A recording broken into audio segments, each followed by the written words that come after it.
Greetings, everyone. My name is Eric Stewart from Fishing Fanatics, and I have an awesome guest today, Dave Manis. How are you doing, Dave? Good. How are you? I'm doing great. And Dave is a Bassmaster Open Championship, having won the Bassmaster Northern on the upper Chesapeake Bay in April 2009. He's also a professional tournament angler and competed in the Bass Open, the FLW Costa, and the Tournament Series. So, Dave, you have quite the resume as I was looking through your portfolio on the Past Masters site for sure. And it's one of those things, I'm talking to a bunch of these professional bass fishermen, and I always like to ask the first question is, how did you really find yourself where you're at today? How did you find yourself climbing up the ranks? And was there any really mentors that helped you push you along the way?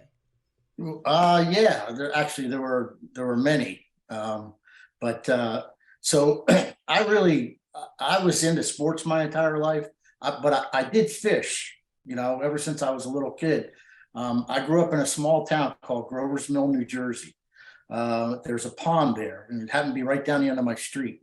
And Grover's Mill is famous because in the 1930s, there was a radio broadcast called The War of the Worlds. And it started the whole War of the Worlds series that you see movies made of today. But Grover's Mill was the original landing spot for the Martians in this radio broadcast. So it's a little bit of history there. But the fishing was great when I was a kid. Lots of lily pads and things of that nature. So we had a good time there, and it really got me started fishing. My dad was not into fishing, but I had a dear uncle who was, and he would get off work and take me fishing every chance he got. And just really got into my blood. So, but then I got into sports, and I played baseball all through college, and I did travel team softball, and I played baseball and all that stuff till I was in my 40s. But I picked up a Bassmaster magazine um, back in the early 90s, and I became uh, addicted to it. All right, just you would get it, read every page you could read it over again, and then one day I found an advertisement for um, the ability to become a co-angler in the top 100 events. And back then, it was like the best deal ever, dude. It was incredible. You fished all 4 days, so you had a different pro every day, and you only paid $400 for it. So it was the greatest thing ever. I mean, you couldn't buy guides for that kind of money, let alone the best anglers in the country. And I fished as many of those as I could, trying to learn everything I could about tournament bass fishing. I like to say, yes, I love it, and I know you love it too, but it truly is an addiction. You just become addicted to the competitive nature of it, the challenge of trying to catch fish in all different types of conditions. The whole tournament atmosphere, you become addicted to it. There's no doubt about it. But yeah, and then I started fishing the FLW Tour as a co-angler as well. And I that led me to fishing the New Jersey Federation. And I was fortunate enough to make the state team the first 2 years I was in the Federation, and became really good friends with Pete Gluzik and Mike Iaconelli and the Soli brothers and Mark Schaefer and Ed Cowan and all the great names of the early days of the Jersey Federation. And they talked me into fishing what was then the Invitationals. The Invitationals preceded the Opens, and the Invitationals were pros on pros. So let's say you and I were paired for a day. We would have to flip a coin to see whose boat we were going to take. And then you would get 4 hours in the front of the boat, and I would get 4 hours in the front of the boat. So it made for some interesting dynamics between the anglers. And everybody you talked to, oh, I'm on them. Yeah, well, that wasn't always the case, but it was a learning curve. You got to learn a lot from different people that you fished with and whatnot. And believe it or not, my first year in the Invitationals, I qualified for what was then the Bassmaster Top 150. So that was the elites of the day. And I fished that for about 7 years. And it became the best. We went from the Bassmaster Top 150 to the Bassmaster Tour. And then it became the elites. So for me, not having a lot of experience, tournament experience, man, it was a hard learning curve, you know. I tell people the story of my very first tournament was on the Potomac. Mhm. And here's, Roland Martin and Jimmy Houston and Shaw Grigsby and Denny Brower and all these guys, that you've been reading about for all these years, and all of a sudden there they are, and you're competing with them, so it was quite the experience. I'm not going to tell you that I was completely prepared for it. I kind of learned as I went along, but I wouldn't change a thing about it. So Dave, that's awesome. And your story is super similar to mine. I went to a small junior college down in New Jersey, and that's really where I found the love for fishing. Just living in the apartments, there was a little runoff in our apartments. I would climb underneath the fence, go in there. It was really the first time I ever threw a frog. Throw a frog on some lily pads, and next thing you know, there's just tons of bass in there. Blew it up in there, and I was like, right when that first bite from the frog. After I got that first one, I was like, oh, this is awesome. I ended up taking trips down to Union Lake and all the local spots over there in Jersey. So it's awesome to hear your stories, kind of similar to mine, and then how you're just being able to progress up the ladders. yeah, and it's really, when people ask me how to get started, I tell them, look, best thing you do is join a club. I was a club member in the federation. I fished the federation tournaments. There's guys that have been lifers in those organizations, and there's so much you can learn from them. People quite often I get asked who's the best bass angler I've ever encountered, and I'll be perfectly honest with you. The best guy I've ever encountered is Bob Soley from New Jersey. He is the best without a doubt. I know there's a number of high level people that are familiar with Bob that would agree with me, but he's not the guy that wanted to go travel around the country. He didn't want that lifestyle. So, and there's a lot of people like that in all regions of the country. I've been fortunate to live in a lot of different areas over the years, and there's sticks everywhere. It doesn't matter where you go. There's a stick, trust me. But there's so much you can learn from that individual, Especially about like their local lake too. I've met a couple local legends as I've been traveling around down to West Virginia, and you just hear these names pop up, and it's like, man, this guy, he fishes on this lake all the time, nonstop, and he knows exactly where the fish are at any given point of day. Right, So right. There's that guy is everywhere. Trust me. he is. And that kind of brings me to a nice segue too for you, being that you won your championship in the upper Chesapeake River there, and it's been one of those areas that I've been trying to get into. I've been trying to fish too, being from the Northeast. Any tips you can give to someone like me who hasn't really been able to locate any bass up there in the Chesapeake, and just baits, times of years, any tips like that? Yeah, well, so I was fortunate because it was close to home. I was able to fish it a lot, and the Federation had a lot of tournaments there. So I had some experience there. I'll get into how that helped me to some degree when I won. But it's a unique body of water in that it's tidal driven.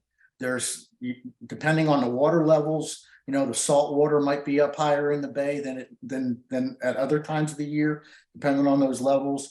And it's learning how the fish react to the changing tides. In the spring, in the winter time now, those fish like to get out of the current. So any place that you can find any little oxbow or channel that's a little bit off the main channel where there's not as much current, that's probably where you're going to find them.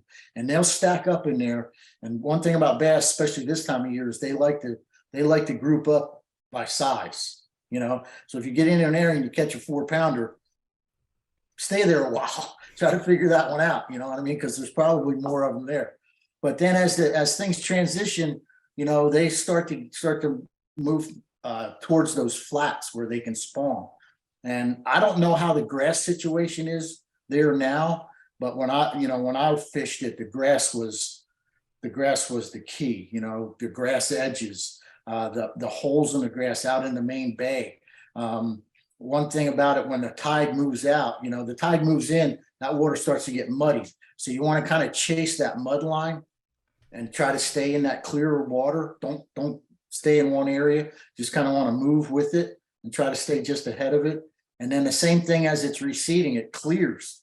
And so many times you can get over top of that grass with either, now it would be a chatterbait, but we used to throw spinner baits, flukes, swim baits, things of that nature.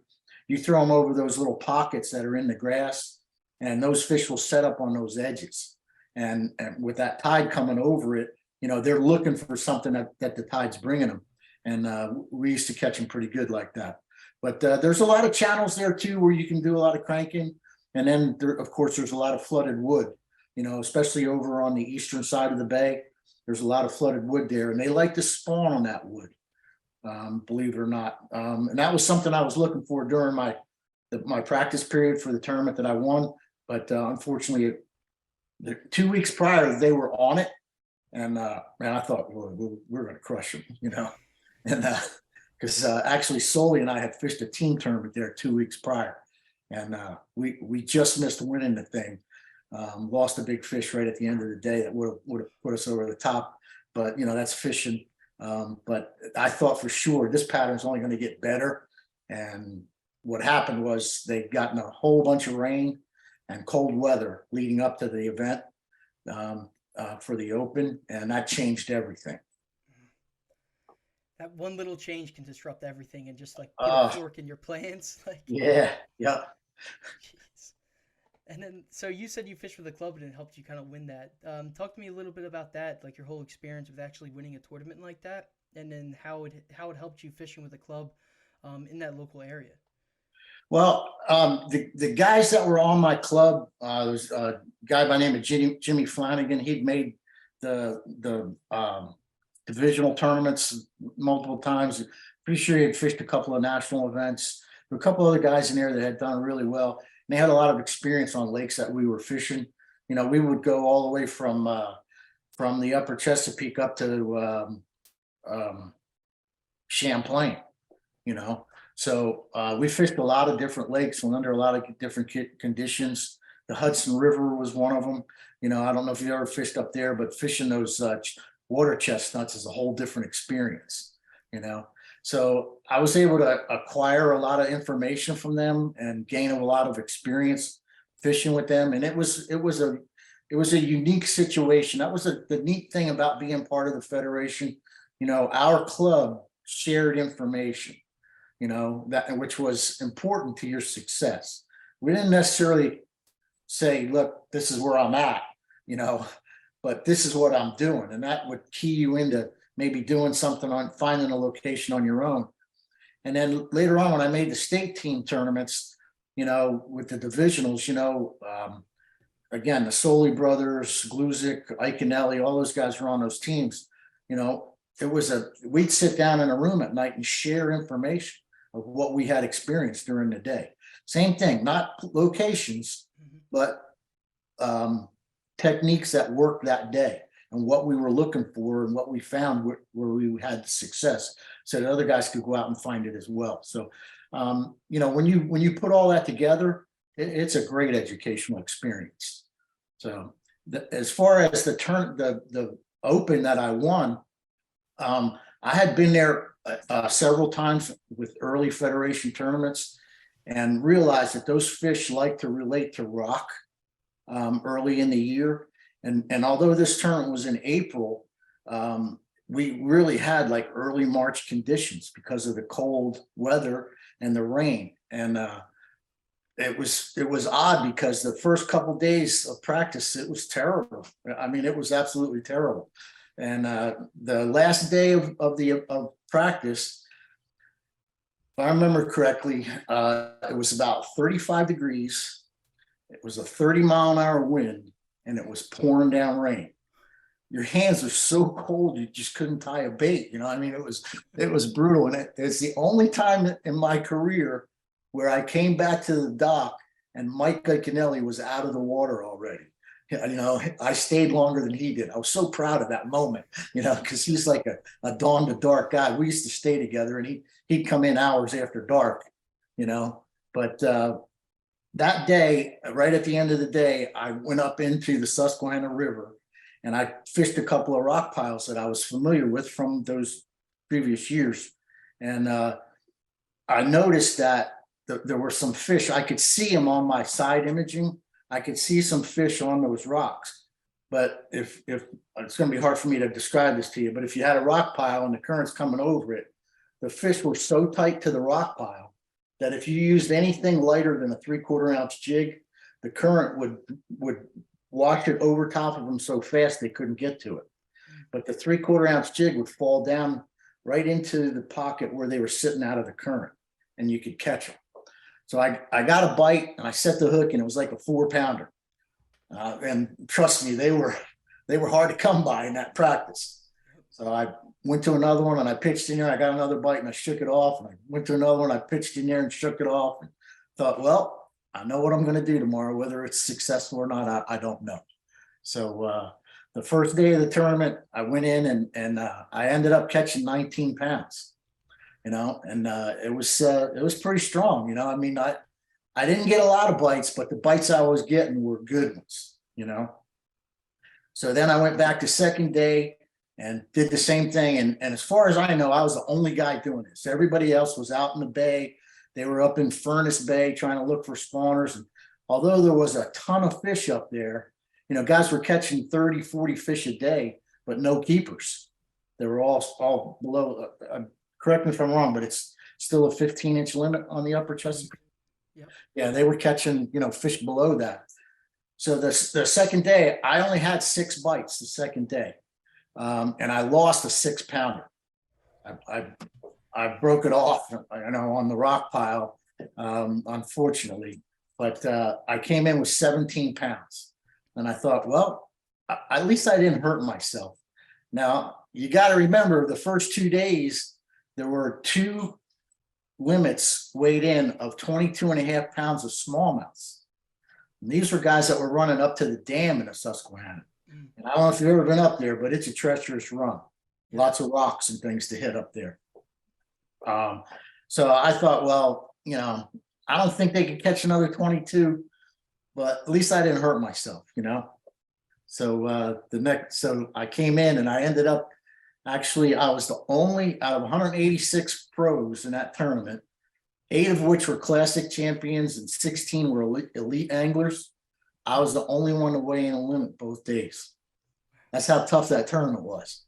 Okay, it was not an easy tournament. So I ended up with a 2.5-pound lead going into day 3. And man, I've never been in that position in a tournament at that level, So I called Mike and I called Pete, and I'm like, how do you handle this? And I actually got some great advice from them, and I ended up going out the next day. And the key is you got to do what got you there. You might have to make some adjustments, but you really got to do what got you there, and you got to fish the moment, like Mike always says. You got to fish the moment. Unfortunately, it was a Saturday, and they weren't running a lot of water through the dam, so there wasn't much current. So those fish scattered, and I could not find them. I couldn't get a bite. I turned and I ran over to the east side of the bay to an area where I caught them off of some laydowns. And when I got there, I realized the tide was so low that there couldn't have been a fish on them. Right? I turned right around, never even stopped, turned around and ran all the way back. And the greatest thing is my co-angler, a great guy from New Jersey, Ryan Smith. He was like, dude, you're going to catch them. Don't worry about it. It's going to happen. Okay. Just stay positive. He was such a coach, a mental coach for me. I've been so thankful for him. But yeah, at 12:30, I didn't have a fish.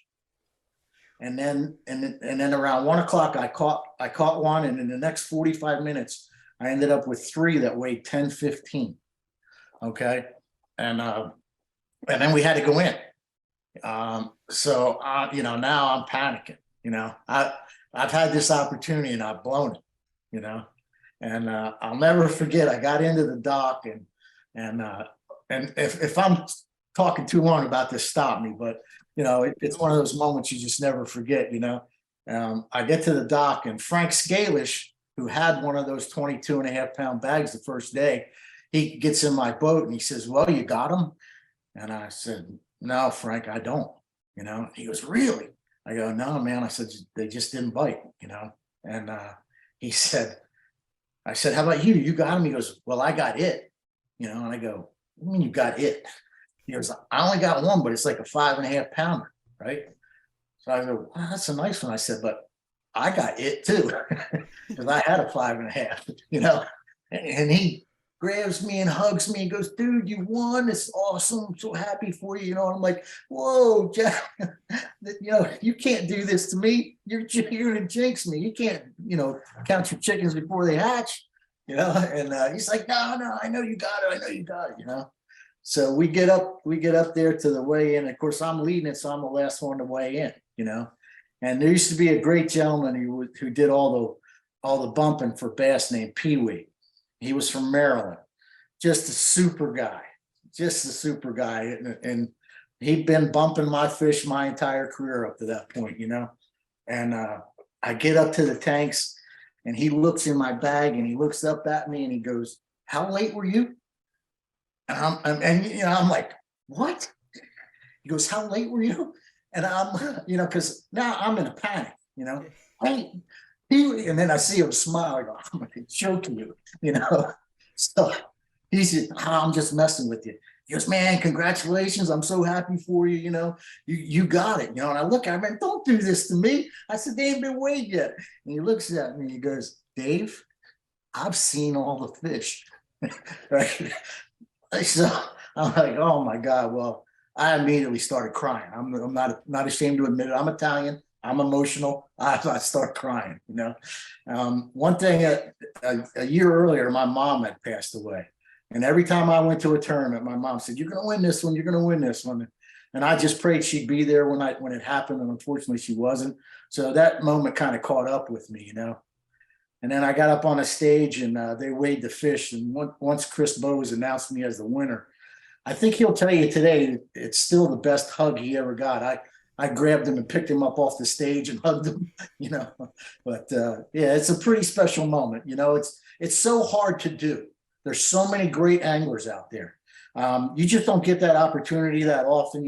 I've been fortunate enough to make the top tens in a couple of other events since then, but things just didn't work out. It's just the way it is. You hear people all the time say, when it's your time, it's your time. Well, I guess it was my time, because like I said, I didn't have a fish till 12:30, and then I caught enough. I ended up winning by like 6 pounds as well. So nobody caught him on the last day, which I was thankful for my own personal reasons. But yeah, it was an experience I'll never forget. Yeah, it must be a little nerve-wracking too, because when you're sitting there at 12:30, you're like, man, I'm only got a 2-pound lead. It's 12:30. I don't have any fish in the boat.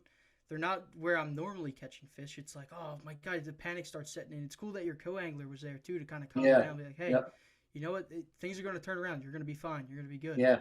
Well, the interesting thing is, Eric, I told you I ran across the bay and then I came back. When I came back, they had started running water. So the current started coming over those rocks and those fish set up right away, and I was able to catch them.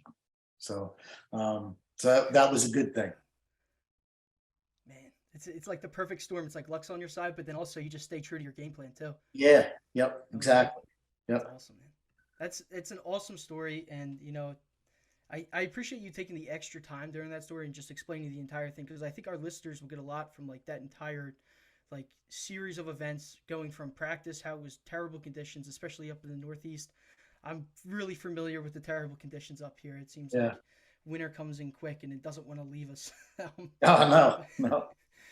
I appreciate you going through that. Another interesting thing about that too is I was going through jigs left and right. I mean, obviously sometimes you didn't make the right cast and they'd go right down into the rocks. You get hung up, you have to break it off because you didn't want to get in there, and stir up the fish. And on the night prior to the last day, and people were leaving that didn't make the top 10, I'm running around trying to find everybody I can. Hey, you got any 3/4 ounce football jigs?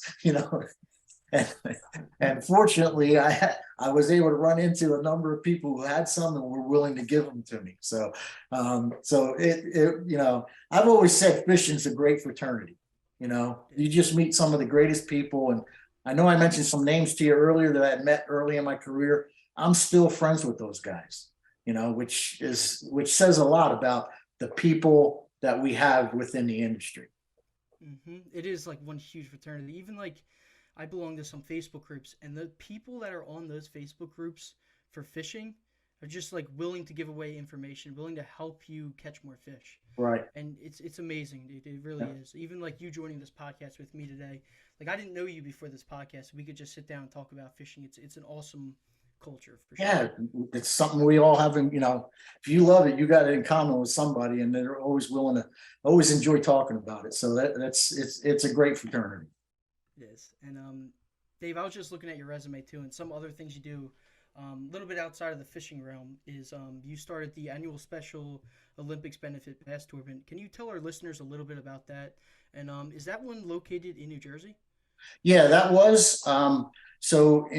So I was a police officer in West Windsor Township, New Jersey. It's right outside of Princeton, and within our community, we had West Windsor was located within Mercer County, and we had Mercer County Lake.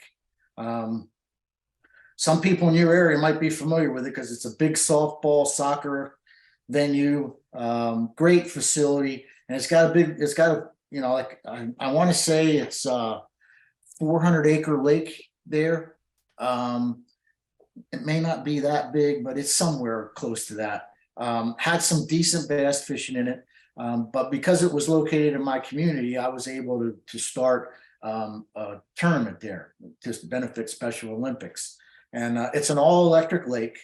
So, you had some guys that just had a trolling motor on there, and you had other guys that had the souped-up motors on the back, had 2, 3, or 4 horsepower electric motors on it, and off they go. But it was a fun tournament. Run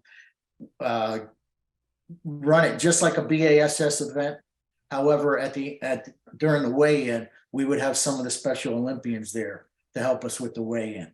And those kids were just phenomenal. I mean, if you want to know what true love is, you go work with those kids. They just, anything you can do for them, they love you tenfold back for what you're doing. So it was we'd raise some decent money every year and donate that to Special Olympics. I don't know if you're aware of this, but New Jersey police venues, police departments are the second largest contributors to Special Olympics. I think ShopRite is the number one, but their police departments all over the state of New Jersey have events that benefit Special Olympics and raise a tremendous amount of money for these kids to help them, through their progress. So it's something I was real proud of. We did it for a number of years, had a lot of fun doing it, got a lot of companies to donate some swag stuff for the anglers and whatnot. But it was a lot of fun. That is awesome. It's an awesome event, awesome story, and I will definitely link in the bottom of this video any information about that for sure, so people can go check it out. Thanks. Absolutely. And Dave, I know we've hit on this guy's name because he's kind of a local legend around us, Mike Iaconelli, a lot. And from my understanding is that you are involved with his Bass University seminars that he does. I have been, yes. I'm today he's got some pretty good guys doing those seminars, but I'm fortunate enough where if he's in a bind, he'll call me and I can go and do them. I'm not a headliner anymore. There's a lot of guys that are way ahead of me on that list, and I understand that completely. I have a lot of fun doing it.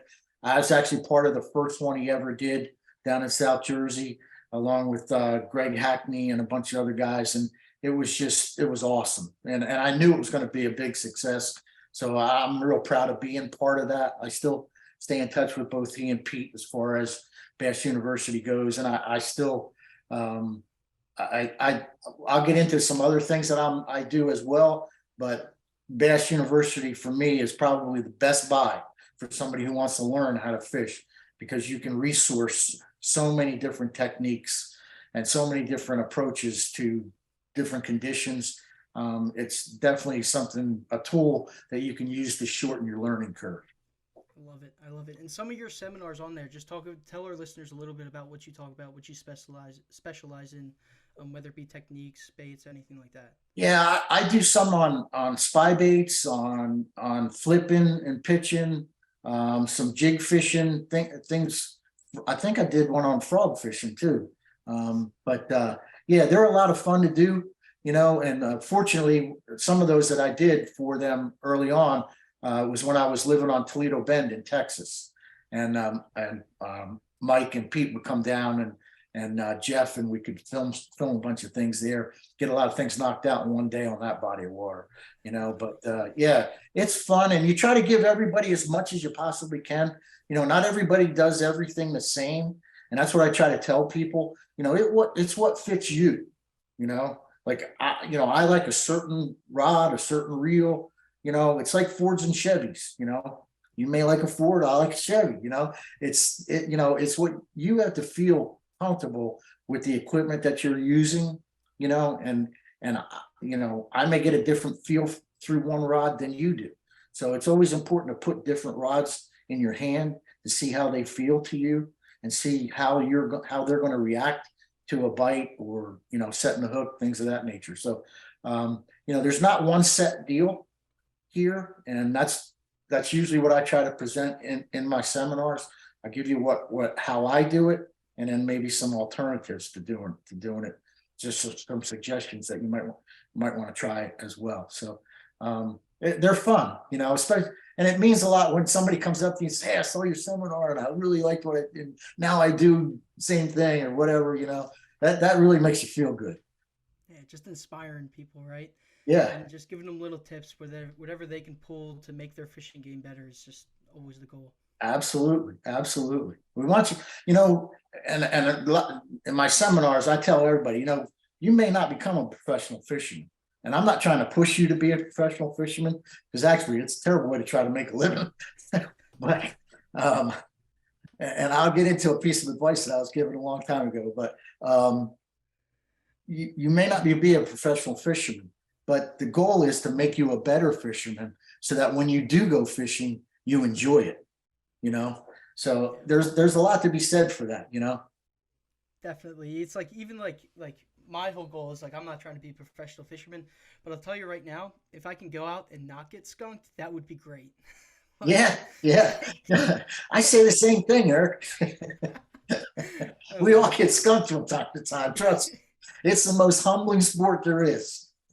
It is, because you formulate this whole plan. You look at the grids on the map and you're like, oh, I'm going to fish this new body of water coming up in the next couple of weeks. I'm going to look up all the fishing reports. You get a whole plan down. I'm going to hit this spot, this spot, this spot. If I'm catching them here, I'm going to this spot. You get there and just out the window. You don't catch anything. It's like, yep.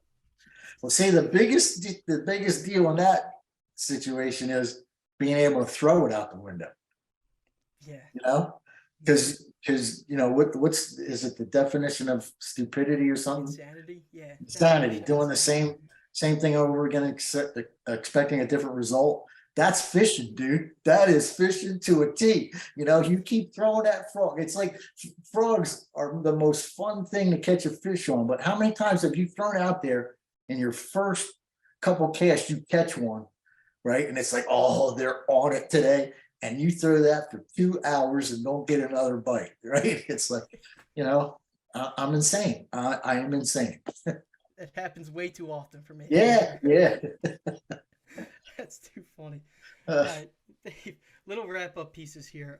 Just something I like asking a bunch of bass people is, what's your PB largemouth and PB smallmouth? My PB smallmouth is a 5.5. I can't, for whatever reason, I just can't get one. I've had them on, but not gotten them to the boat. And the one behind me is an 11.3, and I had an 11.4.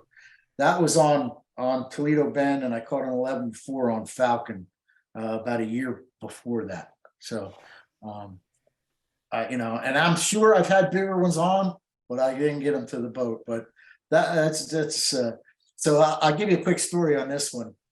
Believe it or not, I was on a guide trip. And if you guide, the last thing you want to do is catch the biggest fish of the day. You know, you want your clients to catch that fish. Yep. But I was with a couple of gentlemen from Baton Rouge, Louisiana. I was on Toledo Bend, and they had fished with me before. And it was real windy, and they were having trouble with the bait that they were throwing. I'm trying to think of something that I can give them that they can handle. And I thought, well, maybe, you know, we got a little chop on the water here. Maybe they'll eat a swim bait. So I picked this swim bait up and I throw it out over top. It's a Kitech 4.3, throw it out over top of this grass bed. And that thing gets right to the edge of that grass bed. And she about rips the rod out of my hand, you know. And I saw her and I'm like, oh, God, you know. And they're like, what's wrong? I go, man, this is a double-digit fish if I've ever seen one, you know. And I'm not real happy about it. And they're like, are you crazy? You know, so I'm like, man, I wish one of you had caught this fish, you know? So I get it in, and on Toledo Bend, they have a lake association there. And this was prior to the newest segments of the Share-a-Lunker program in Texas. They would, if you caught a fish 10 pounds or larger, and you take it to a local tackle shop, have it measured and weighed, they tag it, put it back in the lake. At a big bass event that they have there every year, they give you a free fiberglass replica, and that's it. Okay, so it's a pretty good deal. It encourages people to put the fish back in the lake, you know. So they knew that these guys I was fishing, my clients knew about the program. They're like, you got to take it in, you know. And I'm like, no, this might be on, you know. So we'll take it in, but let's see what we can do here. So I rig up a couple of swim baits, and I never made another cast. And they threw out there, and Eric, I swear to you, for the next hour, it was almost every cast. They caught several over 8. I don't know how many between 5 and 7. They were skimming 4-pounders across the top of the water, trying to get it in fast enough so they could get out there and catch a bigger one. It was just one of those days, you know, one of those moments in time that you'll just never forget. They were so stacked on the edge of this. There was a point in the grass. The channel swung into it. It was just a perfect setup, and they were stacked in there, you know. It turns out that fish, I caught that fish on March 16th of 2016. And it had actually been caught in January of that same year. So it's 11-3 there. It was a 12-2 when it was caught in January. And the gentleman did the same thing. He took it in, got it weighed and all that stuff, and they tagged it. And when they did the mount, I don't know if you can see it on the camera, but it actually has the tag in it that was in there when I caught it. So that shows you that program really means a lot to the lake, and it worked. And I got in touch with the guy and thanked him for releasing it, you know, because that gave me an opportunity to catch that fish. So yeah, it's a pretty neat deal. That's awesome. What an awesome story. I can't believe that someone caught it right before you did, and you catch it. It's the same fish and it's tagged. That's pretty cool. Yeah. It shows you that, like, the power of catch and release, like it works. Bass, like they'll keep going, man. It's awesome. Yep. It works. Trust me. Sweet. Dave, awesome, man. I just want to take the time that we have left a little bit here and just let you plug whatever you want to plug. Any seminars you got coming up, your social media channels, any YouTube channel that you have also. I'll just kind of let the floor is yours to just kind of shout out anything you got going on. Okay. I can always be reached through my website, which is davemansue.com. I'm on Facebook as Pro Angler Dave Mansue, and my regular name. Either way works. But every year I'm involved with. You may or may not know the name Kurt Dove. Kurt's originally from Virginia. He now lives down in Del Rio, and he does a pro bass camp down there. It's a 4-day deal for kids 12 to 18. We have instructors, two students to an instructor, fish all day with them, give them seminars at night. And after 3 days, they do a tournament. It's a great opportunity for kids to learn how to fish from some of the best. We not only have Kurt, we have Denny Brower down there. We've had Keith Combs. There's all kinds of great instructors there. But so I do that every year. I love it. It's so much fun. You meet so many great young kids. there's so many stories about all the bad kids in the world today. These kids are all great kids. It's just a lot of fun. And we've had a lot of them go on to college teams. We've even had one become a national champion and through the college ranks. So it's a good deal. But the one thing that I'm focusing on now is myself, Chad Morgan Taylor, who's my neighbor, and Brian Snowden, who's also a neighbor, along with local guide Billy Elbert here on Table Rock. We've started Future Cast Academy. It's an academy that's going to be held 8 times throughout the year, 2-day sessions. It's going to be a Saturday and Sunday here on Table Rock. And what we're going to do is we're going to have this. We're going to split. We're going to have like 20 students in class. We're going to have 10 students in the classroom for 4 hours, and the other 10 are going to be out on the water. And then they're going to change at midday. So everything that you learn in a classroom, you're going to apply it out on the water, and you're going to learn that stuff out on the water, and then come back in the classroom, and we're going to put you through the test of making sure that you grasp everything together. But it's going to be it's unique in that we're doing it throughout the year. So our first class is March 3rd and 4th. So we're gearing the classes towards that seasonal pattern during that time of year. We're going all the way through till October. So students that come in March, like March 3rd and 4th here on Table Rock Lake, it could be a jerk bait, a jig, a crankbait like a rock crawler or wiggle warts are really big here. But when you come back in the summertime, we do them in the summertime, it's going to be drop shot. You're going to be catching them at 30, 35, 40 feet, So a student that comes in March is going to learn something completely different than a student that comes in June or July or August. So it's all geared towards that seasonal pattern, how to apply the different techniques to be successful during that time, how to conduct yourself, through a podcast interview such as this, or doing a seminar. There's a lot of things that we're gonna apply to these kids to try to help them become better fishermen. So we're all kind of looking forward to it. And that's that all that information is at futurecastacademy.com. Sweet. I just put a note, and I will put that in the description for sure. And I really like that too, because it's seasonality of it too, and you're teaching them how to be better humans as well. Just being able to talk to people and getting out there. It's probably one of the most difficult things that I've seen with kids either my age and younger, just being able to have a conversation about things that they're really passionate about, like fishing, and just putting them basically through a training and just getting them better with talking. Yeah, it's kind of fun. I mean, you do have to learn a little bit of their language, but they really want to learn. You know what I mean? They really want to learn. So a lot of times they got to learn my language. You know what I mean? So we kind of we teach each other things. So, but it's a lot of fun dealing with these kids today, and it's amazing how many of them are familiar through YouTube and Bass University and all that stuff with some of the things that we're talking about and how they can relate to it. And the questions you get are I mean, they're challenging at times. There's no doubt about it. They're not, they're passionate about it in their own way, and learning how to deal with that is really a lot of fun. I love it, Dave. And one last time, and I appreciate you being on this podcast with me. Hopefully down the road we get another podcast episode too, in like season 3 of this, and we'll just keep cranking, man. And I appreciate it, and would love to catch up with you later on. Yeah, absolutely, man. This has been fun. Thanks for having me. I've enjoyed it. I wish you the best of luck. You just listened to the Fishing Fanatics podcast with your host, Eric Stewart. Feel free to check out our other podcasts and our other interviews on our channel, on Spotify, YouTube, and much more. Check out our Instagram page, TikTok, and Facebook as well.